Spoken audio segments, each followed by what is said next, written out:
Bonjour à tous. Alors aujourd'hui dans cette vidéo, on va répondre à la question qui est de savoir qu'est-ce qu'un cadre théorique lors de la rédaction de notre mémoire.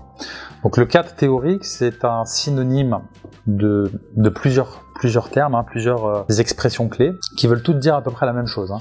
Donc revue de littérature, état de l'art, cadre théorique, partie théorique, tout ça c'est à peu près la même chose au sein d'un mémoire, au sein de la démarche académique de rédaction d'un mémoire. Elle est universelle et elle consiste à faire un état des lieux de la littérature académique sur les notions clés de votre problématique. C'est-à-dire, vous allez faire une lecture diagonale des références académiques, des sources académiques en lien avec votre problématique, et j'insiste sur le terme académique, sur lequel on ne se répétera jamais trop puisque c'est une notion absolument clé dans la mesure où il est absolument requis d'utiliser des sources académiques lors de la rédaction d'un mémoire.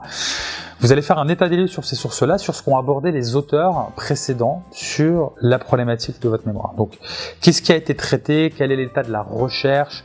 Où en sommes-nous au jour d'aujourd'hui en matière de recherche, en matière de réponses qui ont été apportées à votre problématique, à la problématique de votre mémoire, aux notions clés, les définitions des notions clés qui figurent au sein de votre problématique, quel est l'état de la recherche, qu'est-ce qui a été traité par la littérature jusqu'au jour d'aujourd'hui sur la base de votre problématique. Donc c'est ça tout l'intérêt du cadre théorique, et c'est la raison pour laquelle on doit rédiger cette partie-là qui représente en général un tiers, la moitié, enfin plus un tiers du mémoire, puisque ça vous permet de faire un état des lieux pour après logiquement aboutir sur une partie empirique, sur des préconisations, sur une discussion, sur une interprétation des résultats que vous allez avoir au sein de la partie empirique, qui est complémentaire de la partie théorique, donc de l'état de l'art, puisque ce seront vos observations terrain, ce sera votre valeur ajoutée que vous allez apporter en lien avec la partie théorique. Donc vous allez prolonger la recherche et vous allez faire des recherches justement pour vérifier au jour d'aujourd'hui, actualiser les informations qui figurent au niveau de la littérature,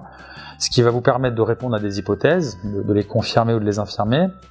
Ces hypothèses qui vont émaner de l'état de l'art. Donc vous voyez à quel point l'état de l'art est incontournable, indispensable, et quel est tout son intérêt au sein de la rédaction d'un mémoire.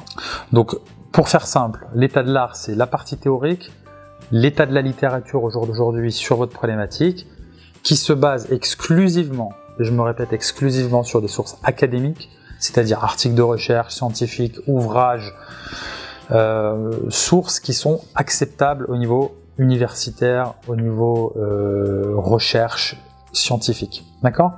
Donc, c'est ça l'état de l'art. Et c'est ce qui va vous permettre de poser les fondamentaux avant de poursuivre sur votre partie empirique et vos recherches terrain. Voilà.